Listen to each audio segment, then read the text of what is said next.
Welcome dear friends. उम्मीद करता हूं आप सभी खैरियत से होंगे। दोस्तों आज इस वीडियो में हम टॉप मोस्ट इंपॉर्टेंट एमसीक्यू लेके आए हैं on our planet that is Earth. Okay, ये जितने भी एमसीक्यूज हैं दोस्तों, ये लास्ट ईयर जो एग्जाम हो चुके हैं, जैसे आईएएस का एग्जाम हो गया, इसी तरीके से एनडीए का एग्जाम है, इसी तरीके से एसएससी का एग्जाम है।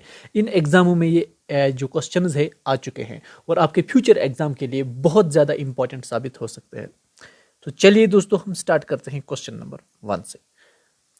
The equator does not pass through which of the following country. Okay, आपको बताना है इक्वेटर किस कंट्री से पास नहीं हो रहा है। तो आपके पास 4 ऑप्शन है दोस्तों। मैं आपको बताऊंगा जो इक्वेटर है ये टोटल 13 कंट्रीज से पास हो रहा है। टोटल 13 कंट्रीज से इक्वेटर पास हो रहा है। अब थोड़ा सा हम मैप देखते हैं कि ताकि आपका जो कन्फ्यूजन है वो क्लियर हो जाए किस किस कंट्री से पास हो रहा है। ये इक्वेटर है दोस्तों। इक्वेटर सबसे पहले इक्वादोर कंट्री है, यहाँ पर आपको दिखाई देगा इक्वादोर से पास हो रहा है। इसी तरीके से ऊपर की तरह देखें तो यहाँ पर कोलंबिया जो कंट्री है वहाँ से भी थोड़ा सा पास हो रहा है। ब्राज़ील जो इतनी बड़ी कंट्री है इसके ऊपर साइड से पास हो रहा है। उसके थोड़ा सा आगे जाए तो यहाँ पर ये छोटा सा ब्लू जो कलर का दिखाई दे रहा है आपको, ये है कॉन्गो, जो है कॉन्गो कंट्री है, उससे भी पास हो रहा है। यहाँ पर एक छोटा सा डॉट होता है दोस्तों जिसको हम टॉम आइलैंड्स वगैरह कहते हैं। ओके, इसी तरीके से जो बड़ा सा ब्लू कलर का ये दिखाई दे रहा है आपको, ये है कॉन्गो डेमोक्रेटिक रिपब्लिक कंट्री है, यहाँ से भी पास हो रहा है। यहाँ पर आप देख सकते हो। इसी तरीके से आप यहाँ पर ये कंट्री जो गैबन छोड़ गई है, गैबन से भी पास हो रहा है, युगंडा से भी पास हो रहा है। ओके, इस तरीके से कीनिया से भी पास हो रहा है, ये रहा कीनिया आपको। और यहाँ पर है सोमालिया, सोमालिया से भी पास हो रहा है। यहाँ पर कीनिया, मलेशिया है, मलेशिया से भी पास हो रहा है। ओके दोस्तों, टोटल जो कंट्रीज हैं दोस्तों वो हैं 13 कंट्रीज। और यहाँ ये रहा इंडोनेशिया, इंडोनेशिया से भी पास हो रहा है। और ये हो रहा है कि भारतीय जो इससे भी पास हो रहा है। याद रखना दोस्तों, इंडिया से ये पास नहीं हो रहा है। ये रहा आपका इंडिया। इंडिया से क्या पास हो रहा है? इंडिया से ट्रॉपिक ऑफ कैंसर पास हो रहा है। Okay, Tropic of Cancer India से पास हो रहा है। टोटल कितने स्टेट्स से इंडिया की जो ट्रॉपिक ऑफ कैंसर पास हो रहा है? टोटल 8 स्टेट्स ऐसे हैं जिनके बीच से जो है ट्रॉपिक ऑफ कैंसर गुजरता है। ओके, तो अब हम देखते हैं यहां पर करेक्ट आंसर क्या बन जाता है। तो दोस्तों यहां पर जो करेक्ट आंसर है वो है डिपॉट, थर्ड और फोर्थ। ओके, गैबन भी देख लिया आपने, सोमालिया भी देख लिया, तो करेक्ट आंसर बन जाता है डिपॉट, यहां से नहीं गुजरता है। ओके, नंबर 2 आपके स्क्रीन पे है, बहुत ही ज्यादा इंपॉर्टेंट है दोस्तों। ऑन 21 जून द सन। अब 21 जून को आपको पता होगा सोलर समर सोलिस्टिक होता है। अब समर सोलिस्टिक क्या होता है? इस डे में आपको पता होगा लॉन्गेस्ट डे होता है, डे सबसे बड़ा होता है 21 जून को नॉर्दर्न हेमिस्फीयर में, और नाइट जो है वो सबसे छोटी होती है। अब यहाँ पर जो करेक्ट आंसर बन जाता है वो है ए पार्ट, यहाँ पर करेक्ट बन जाता है, does not set below the horizon at Arctic Circle. अब थोड़ा सा यहाँ पर मैप देखते हैं दोस्तों ताकि आपका जो कंफ्यूजन है वो क्लियर हो जाए। दोस्तों 21 जून को क्या होता है, जो नॉर्दर्न हेमिस्फीयर होता है ये सबसे ज्यादा सोलर रेडिएशन जो है यहाँ पर रिसीव कर लेता है, जिसकी वजह से जो है लॉन्गेस्ट डेज होते हैं यहाँ पर नॉर्दर्न हेमिस्फीयर में। और लॉन्गेस्ट डे कब होता है? वो है 21 जून को। इसकी वजह से जो है सन जो है काफी देर तक रहता है।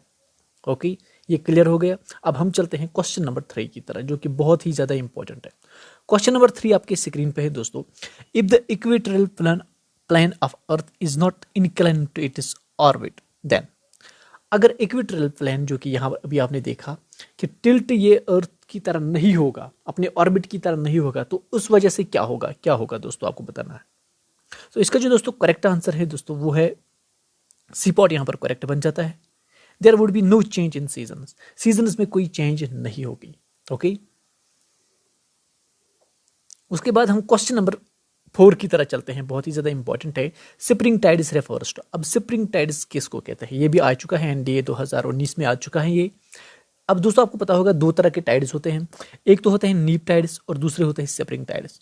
अब स्प्रिंग टाइड्स वो टाइड्स होते हैं जब अर्थ, मून और सन एक ही डायरेक्शन में स्ट्रेट लाइन में आ जाएंगे, और यहाँ पर ग्रेविटेशनल पुल की वजह से जो है अर्थ पे जो है काफ़ी टाइड्स आती हैं, बहुत स्ट्रॉन्ग टाइड्स होते हैं। तो इस टाइप के टाइड्स को हम स्प्रिंग टाइड्स कहते हैं, जहाँ पर अर्थ, मून और सन एक ही लाइन में आ जाए, स्ट्रेट लाइन में आ जाए, और ग्रेविटेशनल पुल बहुत ही स्ट्रांग होता है, और इसलिए स्प्रिंग टाइड्स भी बहुत स्ट्रांग होते हैं। ओके, तो यहाँ पर इसका जो करेक्ट आंसर है वो है ए पार्ट, यहाँ पर करेक्ट बन जाता है। Greatest difference in the sea at high and low tides. अब हाई एंड लो टाइड्स क्या होता है? यहाँ पर ये नॉर्मल टाइड होती है। ओके, अब जब स्प्रिंग टाइड्स होती हैं, उठती हैं, कोई टाइड, बड़ी टाइड उठती है यहाँ पर इस तरीके से, जो डिफरेंस हाईएस्ट एंड लोवेस्ट पे होती है, इसको हम स्प्रिंग टाइड्स भी कहते हैं। ओके, उसके बाद हम चलते हैं क्वेश्चन नंबर 5 की तरह। क्वेश्चन नंबर 5 आपकी स्क्रीन पे है, the Tropic of Cancer passes through which one of the following country. अब ट्रॉपिक ऑफ कैंसर की बात करें तो किस कंट्री से गुजरती है? 4 कंट्रीज आपके सामने हैं। अब मैं आपको पहले ही बताऊंगा, ट्रॉपिक ऑफ कैंसर जो है इंडिया में गुजरता है, ये आपको पता है, लेकिन यहाँ पर ऑप्शन नहीं है। वो सी पॉट यहाँ पर करेक्ट बन जाता है, माली। और टोटल जो ट्रॉपिक ऑफ कैंसर है दोस्तों, याद रख लेना, टोटल 16 कंट्रीज से गुजरता है, 16 कंट्रीज से ट्रॉपिक ऑफ कैंसर गुजरता है, याद रख लेना, इनमें इंडिया भी है। तो हम चलते हैं क्वेश्चन नंबर 6 की तरफ, बहुत ही इंपॉर्टेंट है। क्वेश्चन नंबर 6 है, the tides whose height is 20% more than normal tides are. अब जो बड़ी टाइड्स होती हैं, जो नॉर्मल टाइड्स होती हैं उनसे 20 गुना ज़्यादा बड़ी होती हैं, तो उनको हम स्प्रिंग टाइड्स ही कहते हैं, जो कि बहुत स्ट्रांग टाइड्स होते हैं। ओके, तो हम चलते हैं अब क्वेश्चन नंबर 7 की तरह, इंपॉर्टेंट है।